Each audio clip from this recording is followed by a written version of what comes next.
Bueno, buenas tardes a todos, sobre todo los que están del otro lado. Hoy cerraremos el módulo de mejoramiento genético. Lo tenemos hoy en pantalla al doctor Juan Carlos Silva Jarquín, de la Universidad Autónoma de Querétaro. Juan Carlos trabaja fundamentalmente en el tema caprino, ha trabajado mucho junto con el doctor Héctor Andrade y ha sido el responsable de la caracterización de la cabra negra de Querétaro, una raza caprina que deriva de las razas españolas, por lo tanto es una criolla, y él ha tenido la suerte y el gusto de poder haber tipificado esta raza, no solamente desde el punto de vista morfológico, sino también desde el punto de vista genético.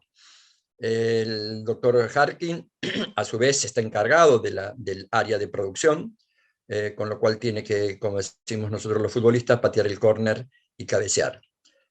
Así que los dejo con Juan Carlos y después recuerden las preguntas por YouTube. Adelante, Juan Carlos. Ok, gracias. Vamos a compartir.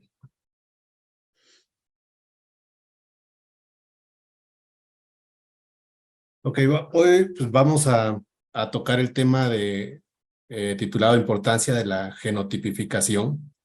Y pues realmente es un tema muy importante en la parte de producción caprina, porque es un tema, pues se podría decir nuevo, realmente no es tan nuevo, pero pues empieza a trabajar cada vez con más fuerza y cada vez pues son más y más los biotipos, o son más y más los tipos de cabras, las razas de cabras que pasan por esta genotipificación.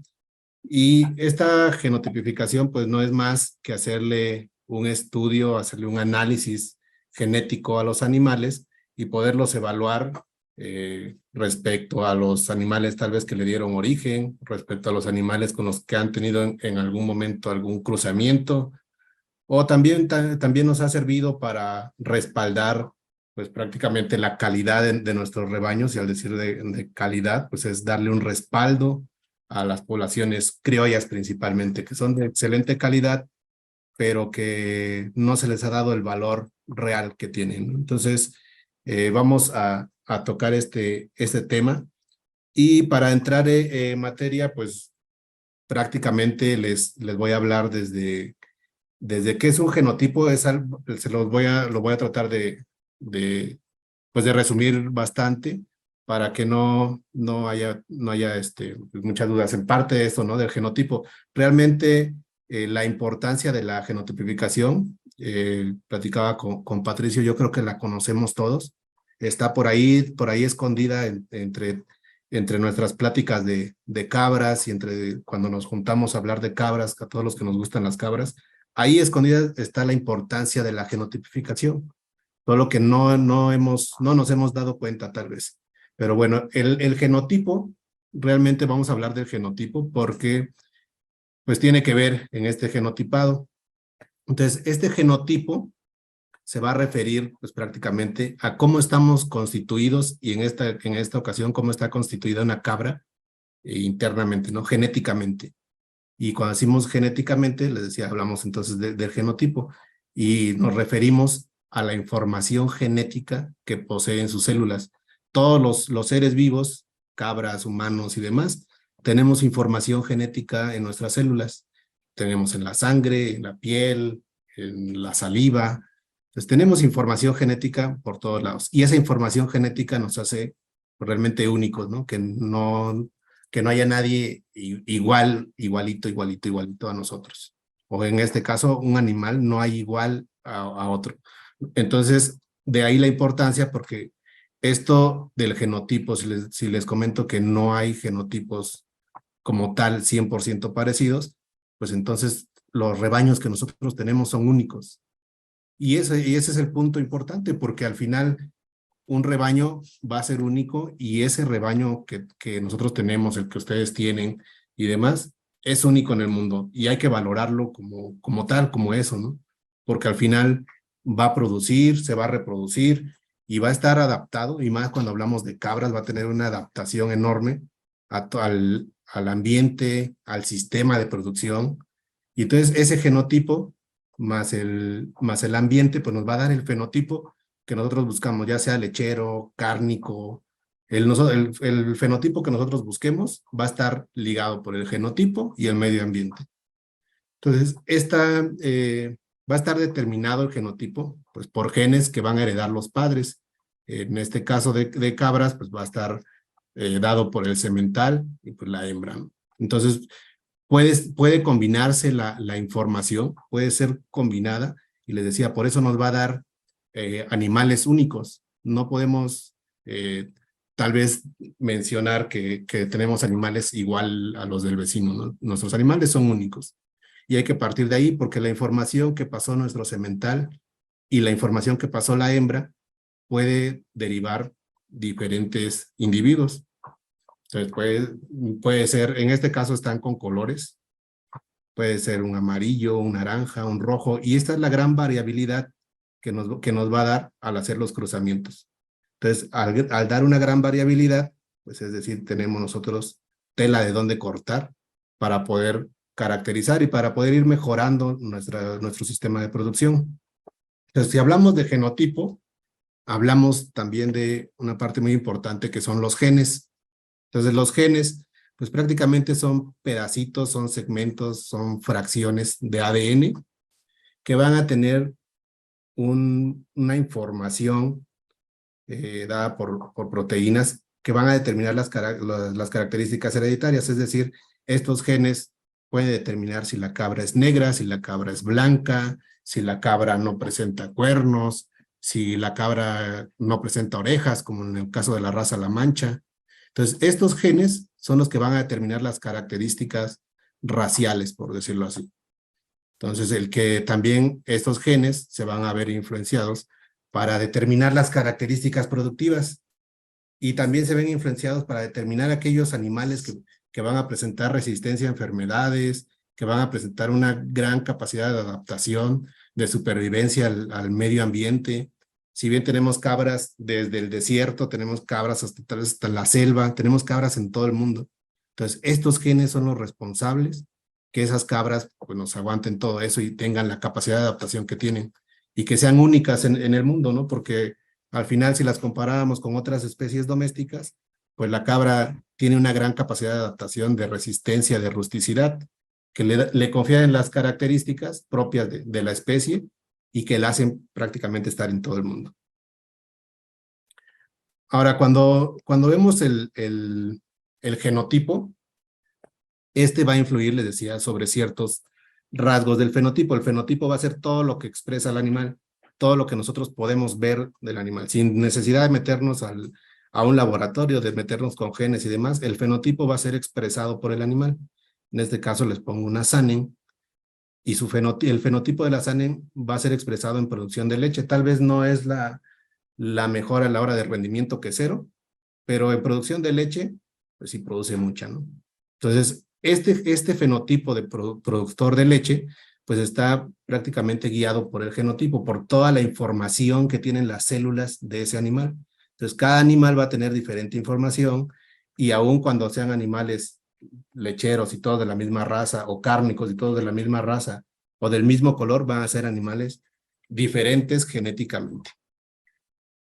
Entonces, aquí los pongo con negritas para resaltarlo, cada individuo va a tener un genotipo único, no va a haber más. Entonces, ese es el punto de partida porque tenemos que valorar nuestros animales como eso, como únicos. Jamás vamos a tener otro semental. Si tenemos un semental muy bueno, jamás vamos a tener otro igual a ese, ¿no? Entonces, hay que valorarlos mucho, hay que tener en mente eso, porque al momento bueno, más adelante se los voy a mostrar, pero al momento de ver animales en pista, de ver animales o líneas comerciales, pues bien rasurados, bien bañados, peinados y demás, pues nos podemos ir con esa característica, ¿no? Pero realmente lo que nos debería interesar es el genotipo, que es el que se va a expresar y el que va a hacer que el fenotipo, ya sea lechero, cárnico, o de pelo, o de lo que estemos produciendo, es el que se va a expresar y es el que va a dar las características propias de cada animal.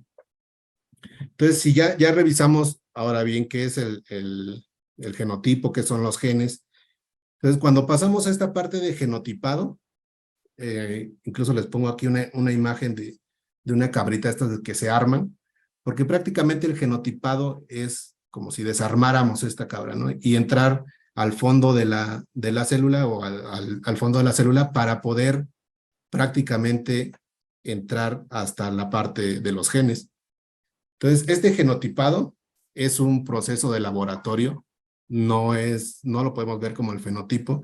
Entonces, es necesario entrar al laboratorio y realizar un análisis de ADN. Entonces, toda la información que tienen las células, pues hay que revisarla. Entonces, esta información pues nos va a dar la pauta pues para descubrir las características propias del animal, si es un animal lechero, si tiene algunas mezclas con otras razas, qué raza pudo haberle dado origen, qué parentescos tienen. Entonces, con este genotipado podemos obtener mucha información. La desventaja pues es que pues en campo no lo podríamos hacer, ¿no? Tenemos que entrar al laboratorio por el tipo de equipos que se requieren. Y entonces con este genotipado nosotros vamos a identificar los nucleótidos. Ahorita les explico qué son los nucleótidos. Y pues que van a determinar las variantes entre una cabra y otra cabra, o entre un semental y otro semental. Entonces prácticamente el genotipado es desarmar el cromosoma o entrar al fondo del cromosoma y poder determinar, les decía yo a unos alumnos, las letritas que va a tener esta doble hélice. Entonces puede ser que el animal sea negro, que tenga las mismas características y que sea muy, muy parecido a otro, pero va a haber diferencias en estos nucleótidos.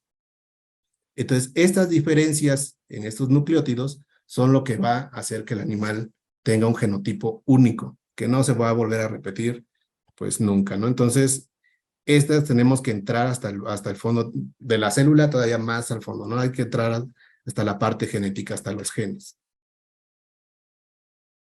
Entonces, para hacer este genotipado, se ocupan unas cuestiones que se llaman marcadores moleculares. Estos marcadores moleculares, pues no son más que herramientas para poder realizar ese genotipado y esa caracterización genética que queremos hacerle a los animales.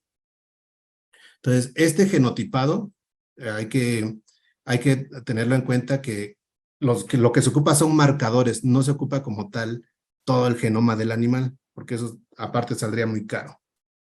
Entonces, son solamente puntos de referencia o fracciones específicas ya localizadas del ADN.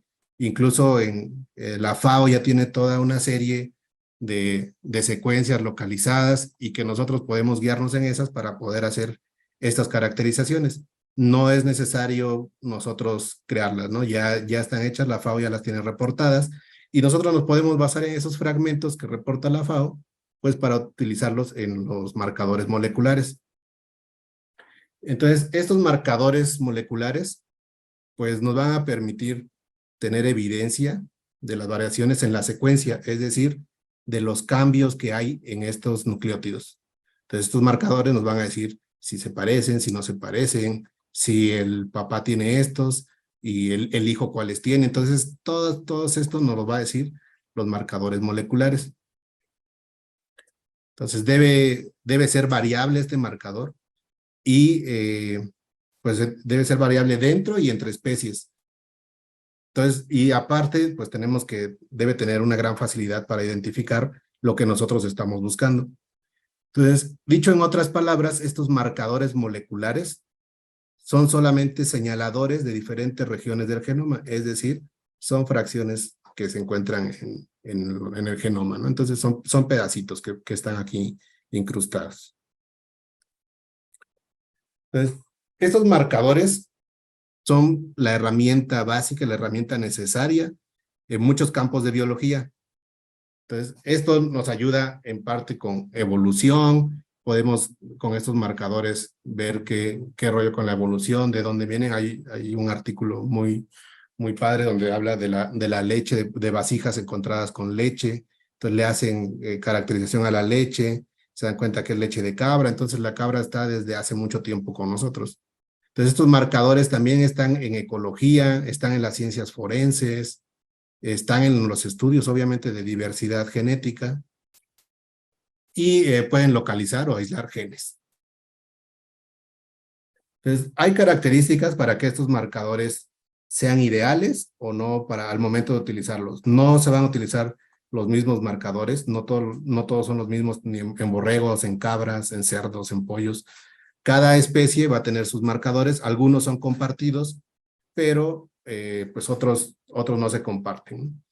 Entonces, estos marcadores para que sean ideales o para que los podamos utilizar, pues deben ser variables dentro y entre especies, deben ser lo más insensibles a efectos ambientales, deben ser de rápida identificación y simples de análisis. Los que utilizamos más para esta parte del genotipado en cabras son los microsatélites y son marcadores muy fáciles y muy simples de utilizar.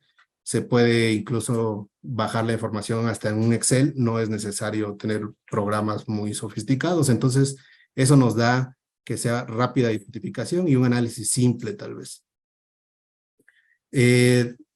Deben ser de posible detección en los estadios tempranos del desarrollo.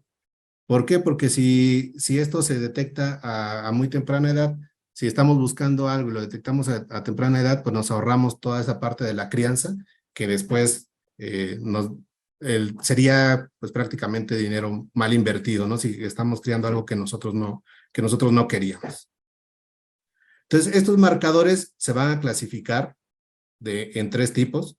Ahorita los que nosotros, o los que más se utilizan en cabras para esta cuestión del genotipificado, son los microsatélites.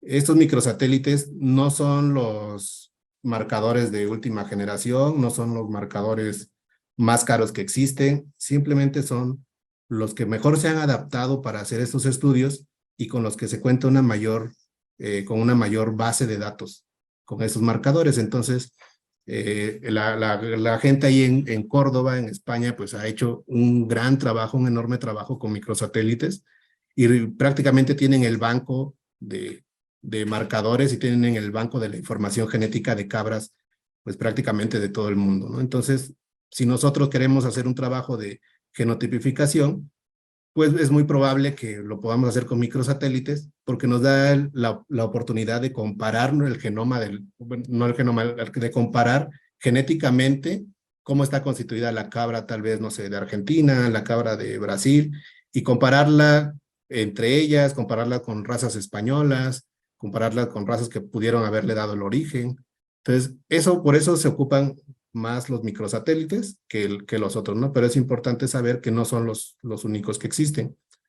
Hay muchos marcadores y realmente todos tienen todos sirven, todos son buenos, pero todos tienen características pues diferentes. Por ejemplo, si hablamos de calidad del DNA, pues vamos a ver que los SNPs o los SNPs necesitan una calidad alta del DNA. Sin embargo, los microsatélites ocupan una calidad moderada. Entonces, no hay tanta bronca con la parte de la calidad del ADN, ¿no? Y así podemos evaluar las características de cada uno de los marcadores que se pueden utilizar. Pero al final son herramientas que nosotros vamos a utilizar, pues precisamente para llegar al fondo, ¿no? A lo que nosotros andamos buscando, que es ver cómo está genéticamente constituido ese animal. Ahora, les decía, los marcadores que más se utilizan en cabras son prácticamente los microsatélites. Y estos, desde 1991 más o menos, se han venido utilizando y se siguen utilizando hasta, esta gráfica abarca hasta 2008, pero se siguen utilizando. Hay otros marcadores que nos pueden dar mayor información, como los SNPs, pero al final del día no tenemos la oportunidad todavía de poderlos comparar tan ampliamente como podemos comparar los microsatélites. ¿Por qué? Porque la mayor base de datos, les digo, está en microsatélites. Entonces, si hablamos de genotipar y de la importancia que tiene el genotipado, les comentaba, yo creo que todos nosotros sabemos la importancia de genotipar. Sin embargo, pues tal vez lo desconocemos. Y por eso les pongo aquí la pregunta, ¿no? ¿Qué será lo que nosotros podemos genotipar? pues si nos gustan las cabras, lo primero que diríamos pues son cabras, ¿no? Entonces, ¿qué podemos genotipar? Pues prácticamente todo. Todo lo que tenga genes lo podemos genotipar. Y les pongo aquí la imagen de este manual de la FAO, y prácticamente lo que nos ayuda a caracterizar este manual son los recursos genéticos animales. Y ahora, ¿por qué cabras? ¿Por qué queremos genotipar cabras?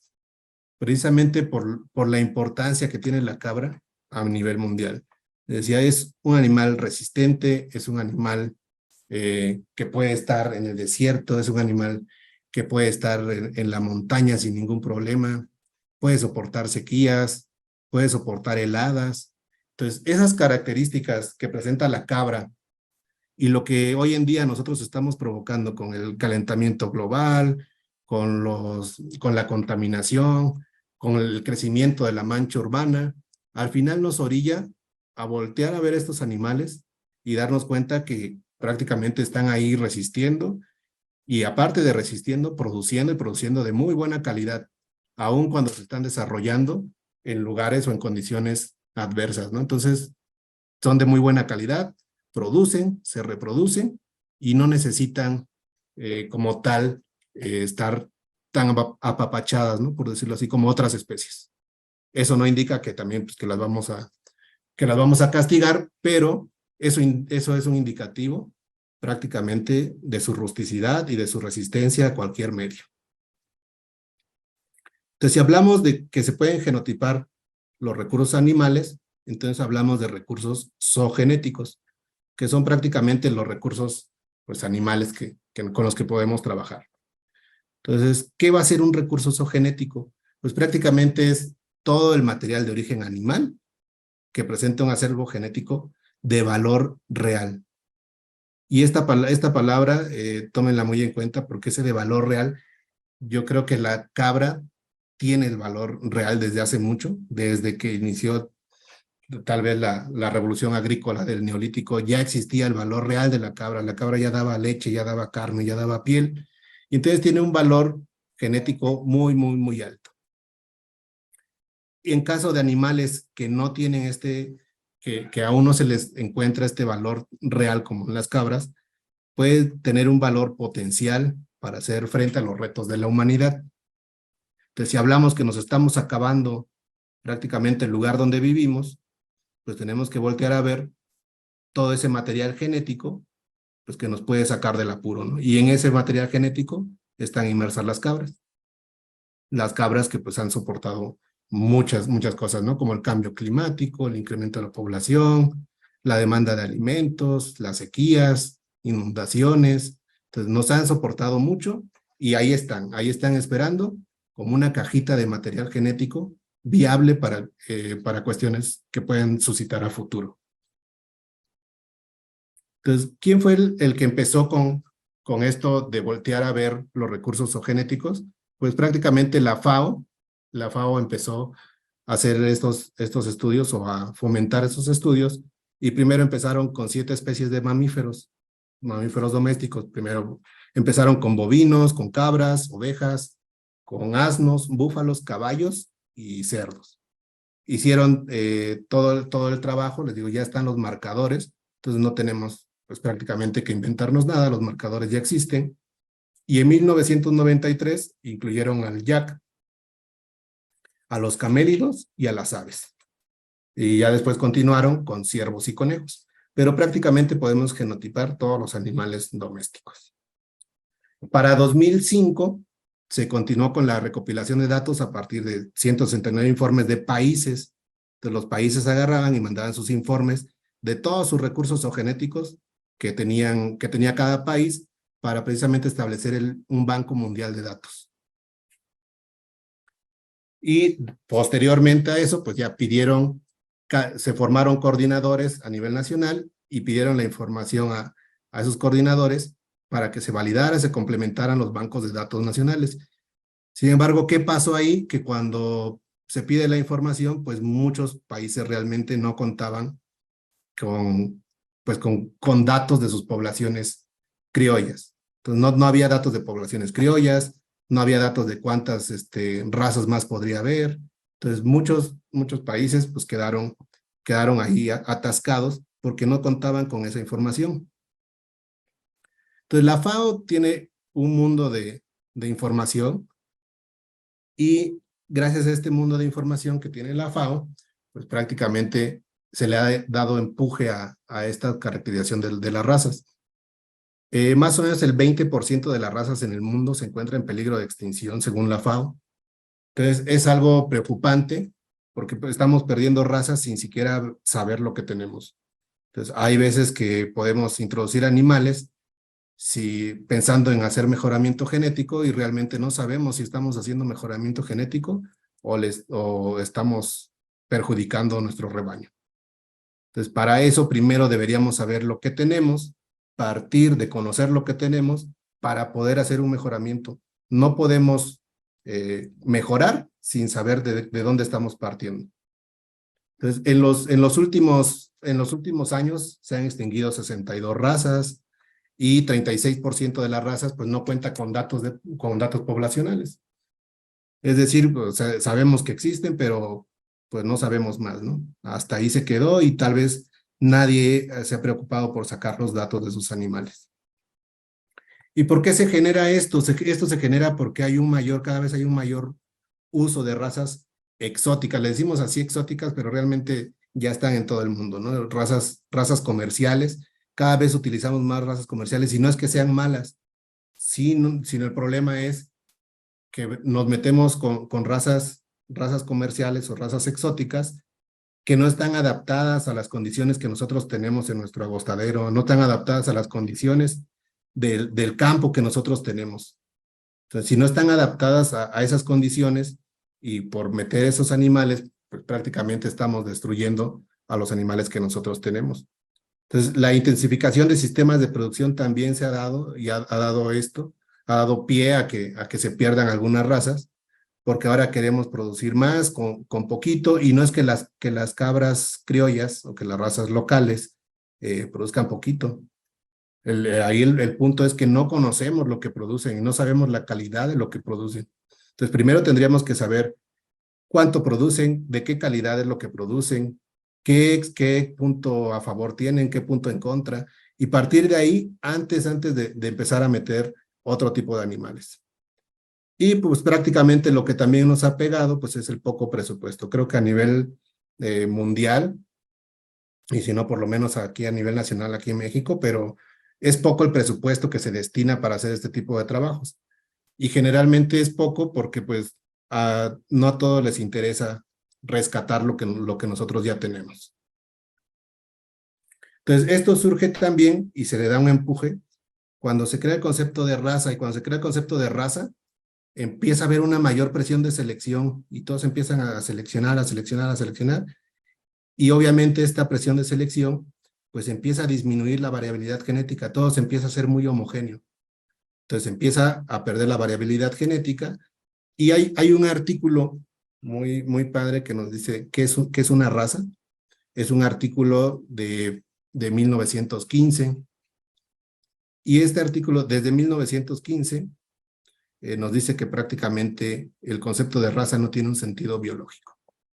Nosotros lo hemos cambiado y prácticamente su significado pues depende de la acción de un comité de reglas de la Asociación de Razas. Es decir, nosotros nos juntamos, decimos la cabra pinta, vamos a seleccionar puras pintas y vamos a hacer una raza que se llame cabra pinta de X lugar.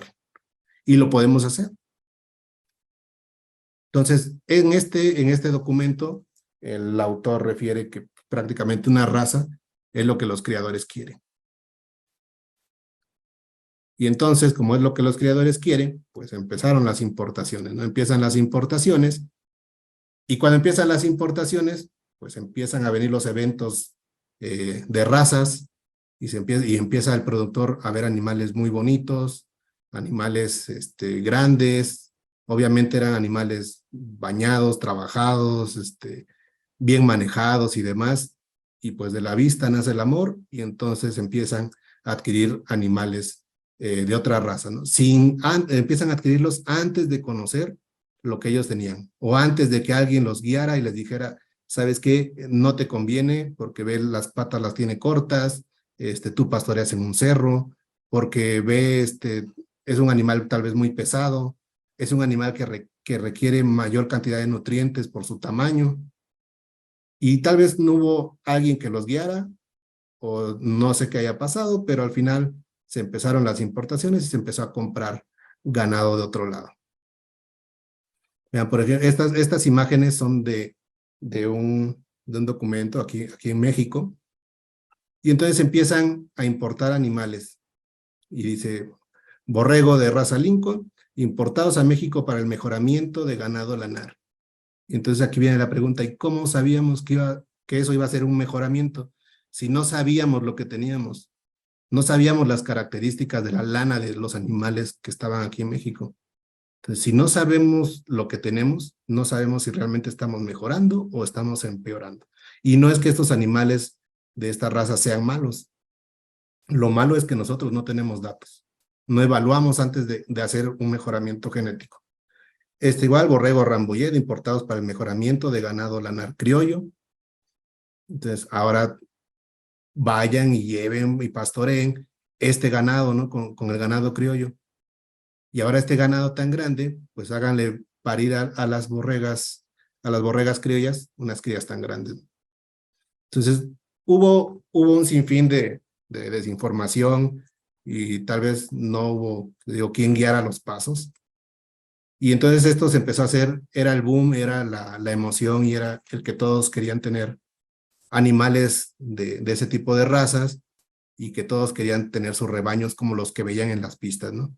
Esta es una pista de ejemplares de anglonubios, presentadas igual aquí en México, ¿no? En 1925. Y vean, esas son cabras granadinas ya nacidas en México.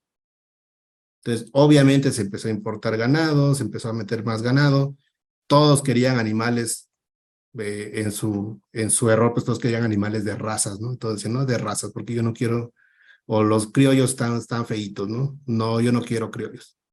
Pero nadie sabía si el criollo era mejor o era igual que esos animales. Entonces no teníamos el punto de partida. Entonces, ¿cuáles son los criterios para priorizar las razas a genotipar o a conservar? Les pongo o a conservar, porque creo que todos conservamos lo que queremos, y prácticamente lo que no se quiere se desecha, ¿no? Entonces, para genotipar, si vamos a genotipar algo, es porque ya le vimos algo y porque queremos rescatarlo. Entonces, ¿qué tenemos que priorizar? Esas razas a genotipar, el grado de peligro, cuántos animales de esa raza me quedan, o de ese tipo de animales, porque al final, si no tiene el nombramiento por una asociación, o si no tiene los papelitos para poderse llamar raza, pues tal vez no se pueda llamar raza. Pero necesitamos ver el grado de peligro, cuántos animales nos quedan, tal vez en todo el estado, en todo el país, la especie de la raza, la adaptación a un entorno específico. Entonces, las cabras prácticamente cubren todos los criterios. Las cabras, y hablando de cabras, ellas cubren casi todos los criterios. Entonces, están en peligro, están muy bien adaptadas a un entorno, poseen rasgos de importancia económica actual o futura, y las cabras no entran en esta parte de futuro. Nosotros ya sabemos que tienen estos rasgos de importancia económica, es decir, producen una mejor leche, una mejor calidad de leche, comen un poco menos que otros animales, están adaptados al agostadero, poseen rasgos únicos que pueden ser de interés científico. Hay un valor cultural o histórico, no sé en sus países, pero por lo menos en México hay hasta bailes, hay hasta danzas, hay pueblos dedicados totalmente a la caprinocultura. Y entonces ese valor cultural o histórico a veces se deja de lado, y se empiezan a hacer importaciones de otros ganados que al final no entran en este valor cultural del lugar. Y aparte deben tener una particularidad genética. Entonces, las cabras prácticamente cubren todos estos requisitos. Pero ahora bien, pues hay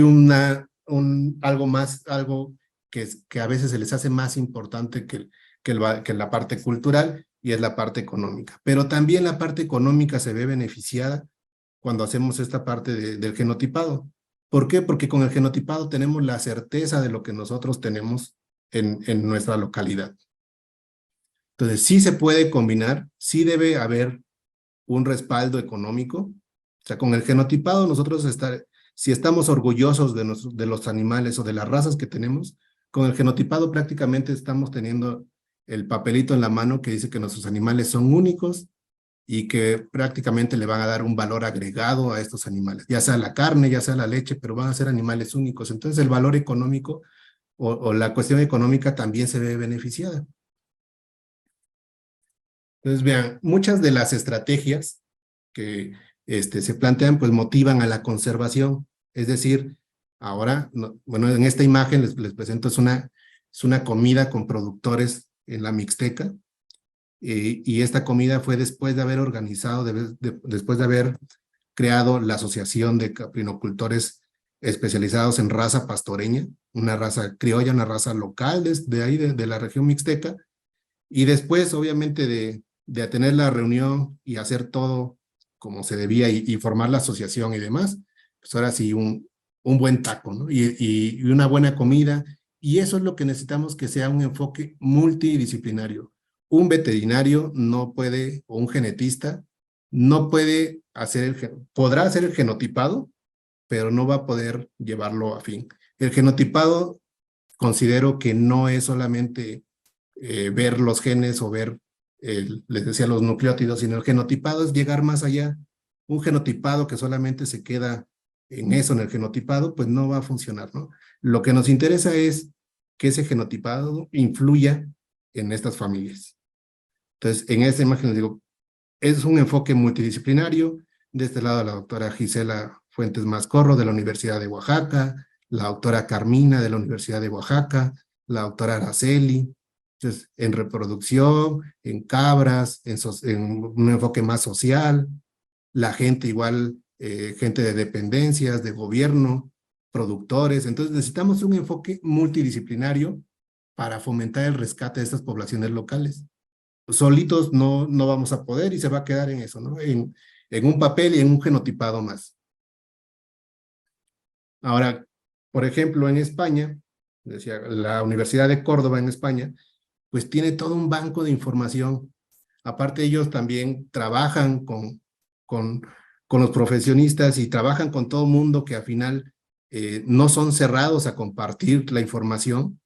Entonces se ha hecho un banco enorme de datos que están prácticamente a disponibilidad, ¿no? Igual, obviamente también a ellos les ha costado mucho trabajo llegar a hacer este banco de datos. Pues se dan cuenta, hay cabras, hay cerdos, hay ovejas, hay pollos. Algo muy importante, hay pavos, lo que nosotros en México le decimos guajolotes. Entonces, y el guajolote prácticamente es mexicano, pero está en el consorcio que tiene la Universidad de Córdoba. Entonces nosotros nos hacemos la pregunta, entonces nosotros, ¿qué hacemos, no?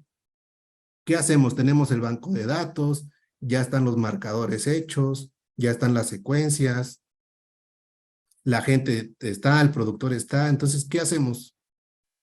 Y pues les pongo esta imagen, ¿no? Pues, ahora me hago el desentendido y pues ya no le avanzo, ¿no? Pero no queda en eso. Y para muestra, pues un botón. Realmente nosotros hemos trabajado con la conservación o con el rescate, mejor dicho, el rescate genético de la cabra criolla negra, con apoyo del doctor Andrade y algunas otras personas que nos hemos enfocado a querer rescatar a la cabra criolla negra. Entonces, necesitamos unirnos varios, uno solo no puede, es muy difícil hacer el trabajo, entonces hay que juntarse, decía Patricio en una ocasión, no hay que juntarse con los que saben, y una sola persona no puede saber todo. Entonces, en este rescate de la cabra criolla negra, lo empezamos a trabajar con el doctor Andrade, aquí en la Universidad de Querétaro, aquí en México, y empezamos a sacar una serie de datos, primero el genotipado, el doctor igual empezó con lo de la leche, y entonces empezamos a sacar una serie de datos que se nos hacían interesantes, porque se dan cuenta son unos animales pues, que no le piden nada a otra raza, ¿no? Aparte les digo, adaptados, rústicos, productivos. Y vean, y nos decían, es que son granadinos, son muy, muy parecidos. Este es un macho granadino, este es un macho criollo negro, esta es una hembra granadina, una hembra criolla negra. Son animales muy, muy parecidos.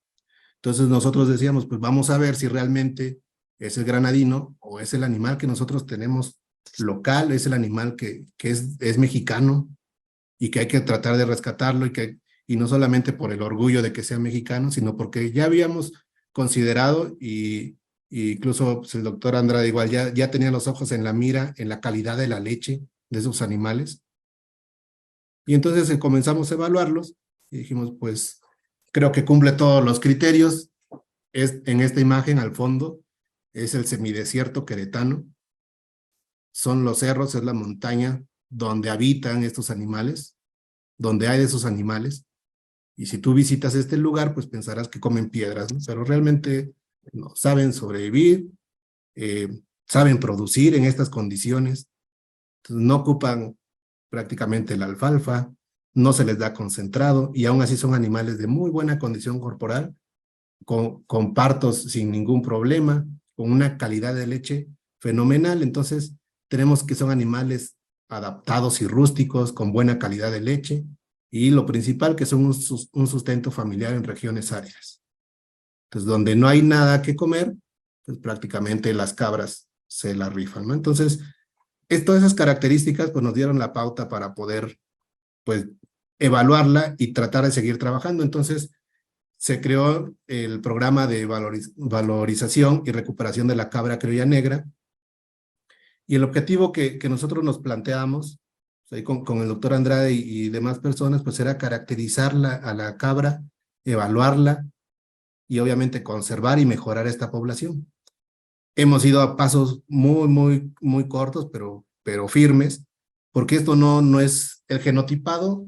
Prácticamente la importancia del genotipado no termina en el laboratorio. O sea, puedes tener los datos ahí, pero la importancia del genotipado es prácticamente continuar con el trabajo y tratar de ayudar a esta raza o a este tipo de cabras, porque realmente vale la pena, ¿no? Vale la pena la calidad de leche, vale la pena la rusticidad y todo lo que tiene, ¿no? De beneficio. Entonces, ¿qué hicimos? Pues nos fuimos a buscar las cabras, dónde estaban, quién más tenía cabras, a medirlas, a pesarlas. Entonces nos fuimos a buscar las cabras y pues ahí donde las encontramos, pues a darle. ¿Por qué no? Igual de rato una cervecita y a trabajar, y les decía, si no conoces todo, júntate con los que conocen. Aquí pueden ver al doctor Andrade, a Patricio, al ingeniero que igual nos llevó aquí al rancho. Entonces, realmente uno solo no lo puede hacer, aunque yo hubiera analizado los datos del genotipado, eso pues prácticamente no es como la finalidad del genotipado. Les decía, el genotipado tiene que avanzar y tiene que verse reflejado en los animales, ¿no? Y aparte en el bolsillo del productor también. Entonces tenemos que los medimos, les medimos todo, como si fuéramos sastres. El genotipado igual se hizo, y después hubo oportunidad, les digo, con la Universidad de Córdoba, que tuviéramos acceso a otros genotipos.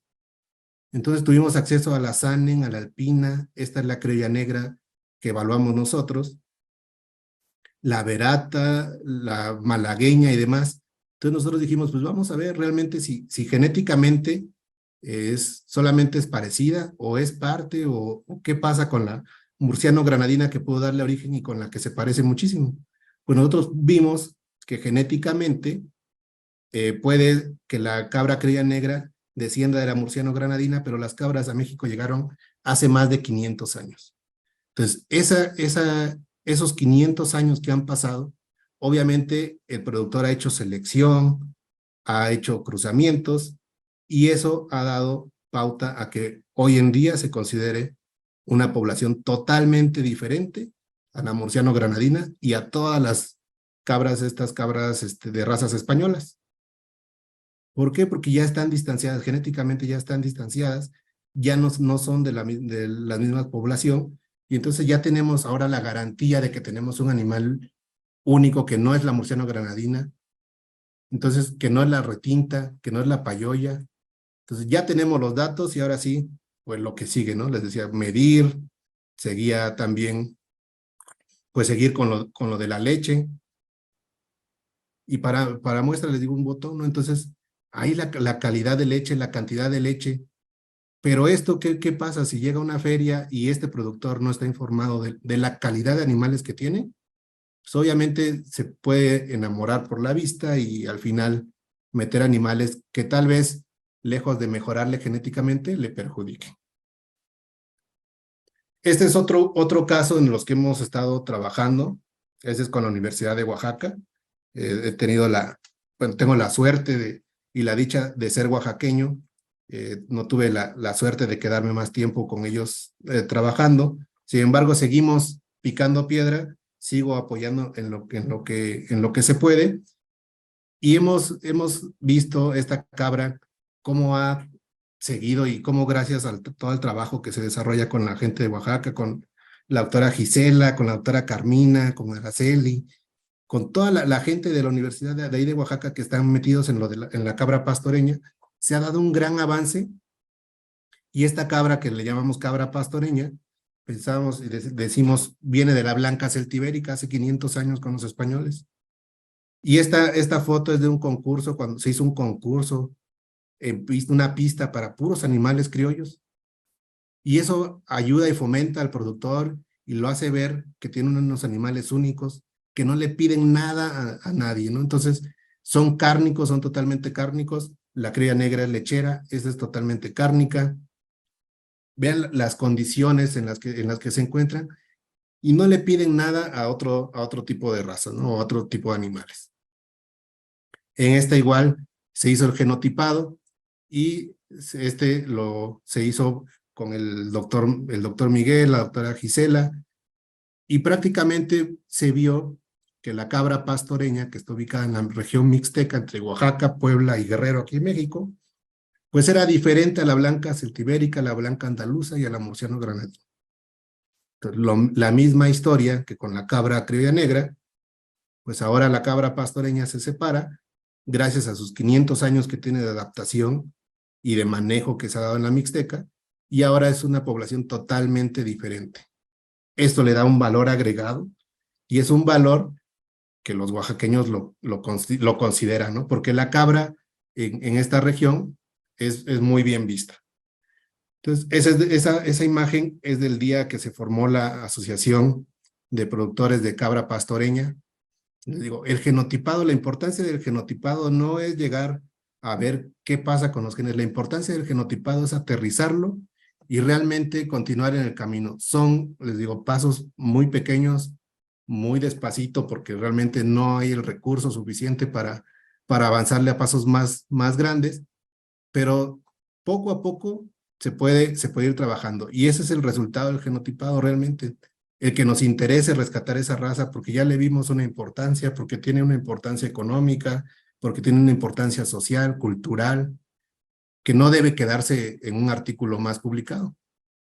Entonces, igual aquí la doctora Carmina, la doctora Gisela, Araceli, JJ, un chavo de servicio social, gente de dependencias de gobierno, productores. Entonces, entre todos tenemos que echarle montón para que el genotipado realmente aterrice. No es padre que se quede, que digan la cabra criolla de X lugar y ahí se quedó. Entonces se trabajó con ellos, hicieron reuniones, se formó la asociación y realmente se ha seguido, ¿no? En Oaxaca la cabra es muy bien vista. No tengo ningún problema en decir que va a pasos agigantados también, a como podemos, pero va a pasos agigantados. Esa es una muestra gastronómica. Esta no es de cabra pastoreña, pero es en otra región con productores también de ahí, que prácticamente el valor agregado que les puede dar el genotipado, pues es muy alto. Y les decía, la Mixteca se reconoce por la tradición en las cabras, y ahora que esta cabra pastoreña está genotipada, que se tiene la certeza que es un animal único, que es una raza totalmente diferente, entonces pues ahora pues consideramos que esto va a agarrar más fuerza, ¿no? Pero bueno, al final falta trabajar mucho, es un largo camino, entre todos le echamos un montón y así entre todos, pues a veces también nos metemos en muchas cosas y eso hace que avancemos todavía un poquito más despacio, pero pues no hay que quitar el dedo del renglón y al final les digo lo que decía Patricio, no hay que juntarnos con los que saben, con los que nos pueden sacar del apuro. Una sola persona es muy difícil que lo haga y realmente el genotipado, la importancia del genotipado es aterrizarlo y no dejarlo solamente en papel. Pues muchas gracias, es todo de mi parte. Espero que haya sido una buena charla y si no, pues ya me la aventé de todos modos. Bueno, Juan Carlos, muchísimas gracias. La charla realmente ha sido muy, muy buena. Abrimos ahora para los que están de aquel lado las preguntas. Tengo una de Eloy Federico López que pregunta ¿cuál sería el mejor marcador molecular para definir una raza o dentro de lo que es la especie caprina?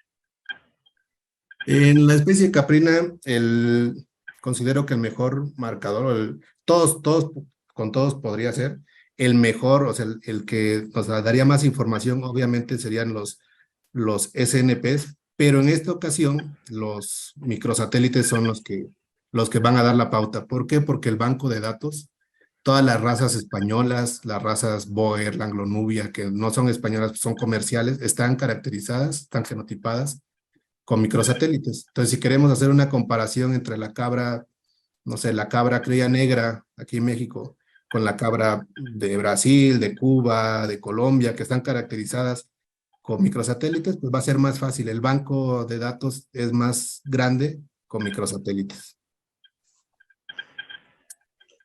Yo simplemente para agregar algún comentario, trabajando en esto, por supuesto, si miran mi cara y la de él, se van a dar cuenta que soy más viejo, por tanto, trabajando hace mucho tiempo en esto. En cuanto a la cabra criolla del sur de Mendoza, hemos avanzado ya a tal punta que tenemos una ley en la región de conservación y mejoramiento genético. O sea que no solamente ya estamos trabajando desde el punto de vista de la producción, del punto de vista de la raza en sí propiamente dicha, sino que como entendemos que las políticas van cambiando, yo si bien soy anarquista, soy fanático de que hacer una ley, ya que la ley va a obligar a el Poder Ejecutivo, sea de la ideología que sea, a mantener la actividad y a poder seguir colaborando con los productores. Es una estrategia que yo utilizo hace muchísimo tiempo, así que les recomiendo a aquellos que quieran trabajar en este tema, una forma de conservar es esto, ¿sí? Hacer una ley que se reconozca esa raza o esa organización o ese grupo animal, que se reconozca y que se lo tenga como un acervo cultural propio, que esto es necesario, y que sea financiado por el Estado, porque, como dijo Juan Carlos Silva, normalmente nuestros productores caprinos de las razas locales no siempre son los que tienen fondos suficientes como para poder mantenerlo. Pregunta Jorge Blas, si se trabaja con inseminación en la pastoreña y en la criolla negra.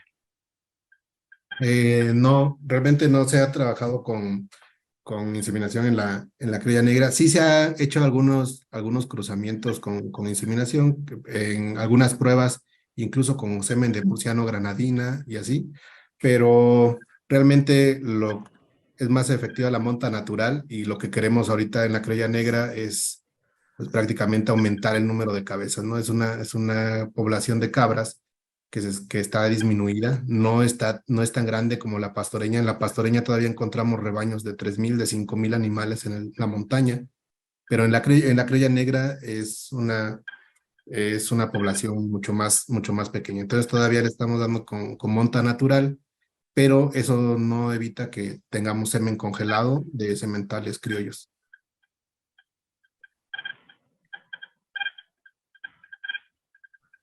Bueno, no aparecen más preguntas. No sé si el doctor Andrade tiene alguna pregunta para complicarle la Hola, hola. existencia a Juan Carlos. ¿Sí se oye? Patricio, ¿oyes o no oyes? Sí, sí, escucho, pero te recuerdo que estás al aire. Ok. No, nada. Muy buena plática, Juan Carlos. Y creo que una serie de puntos que son importantísimos que estaba mencionando es, nos encanta traer animales exóticos, animales grandotes en lugares donde no se puede a veces ni siquiera mantener, ¿no? Ya ves esos animales en todos lados que dicen los productores de 10, 15 litros de leche, ¿no? Las cabras, cosas inexistentes, pero me encanta traer eso, animales de feria, animales exóticos, grandotes, bonitos, y nos olvidamos de lo que tenemos. Creo que el punto más importante de todo es, primero, valorar lo que tenemos, pero valorarlo realmente, o sea, sacar números, darle información. Es muy bueno tener un animal criollo, resistente, adaptado, adaptado a todas las condiciones, pero tenemos que demostrar que con ese animal criollo, una familia puede vivir en el campo como ha vivido durante muchísimos años. E ir mejorando a través de qué, de ese mismo animal criollo, pero siempre y cuando tenemos la información del animal, que es lo que más nos hace falta. Todo el mundo habla de producciones, de esto, y nadie tiene información. Entonces no sé cuál es la base con la que se basan esto, ¿no? Pero bueno, Patricio, Juan Carlos, muy bien, muy buenas pláticas. Ha sido realmente todo una serie de semanas con grandes aprendizajes para todos. Gracias, hasta luego. Bueno, no me queda más que pedirle a Juan Carlos el saludo final, el corte, y nosotros nos volveremos a encontrar el viernes que viene, iniciando ya el último módulo, que es el módulo de producción. Juan Carlos, tu saludo. Perdón. Hay una consulta si se podría evaluar la producción sabiendo si existen nuevos retos para el cambio de ambiente. Y de hecho es importante evaluar la producción, no hay que perderla de vista en ningún momento. Lo que decía el doctor Andrade, no hay que tener la base para poder hacer mejoramiento genético. Así cambie el ambiente o cambie lo que cambie, debemos tener los datos en la mano. No hay cómo avanzar sin los datos en la mano. Gisela, yo podría, digamos, aumentar la respuesta, ya que hace 40 años que estoy en esto. Imagínate que en 40 años los cambios han existido. Nosotros acá en una zona árida de 240 milímetros de lluvias por año, hace 4 años que venimos con sequías por debajo, con lluvias por debajo de los 180 milímetros. Sin embargo, la cabra sigue existiendo, sigue produciendo. Si bien ya no nos dan cabritos de 12 kilos al destete a los 50 días, pero sí nos están dando cabritos de 9 kilos, por lo tanto se siguen vendiendo el cabrito, por lo tanto la adaptación de la cabra a su región, a los cambios climáticos, existe, porque hace 500 años que está acá, y si nos ponemos a pensar que nosotros empezamos a trabajar de manera más ordenada, si quieren decir, de manera más científica, no llevamos más de 40, 50 años trabajando con la cabra. Sin embargo, la cabra siguió estando toda la vida. Eso es señal que la adaptación de la cabra es tan extraordinaria que no necesita de nosotros.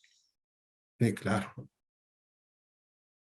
Juan, para cerrar. Sí, pues muchas gracias, Patricio, por la invitación. Creo que has sido testigo también de todo el trabajo que se hace aquí en México y en muchos lugares por tratar de tener lo nuestro, de caracterizar lo nuestro y pues prácticamente de estar con el productor, de darle el acompañamiento al productor, que es el actor principal en este cuento, ¿no?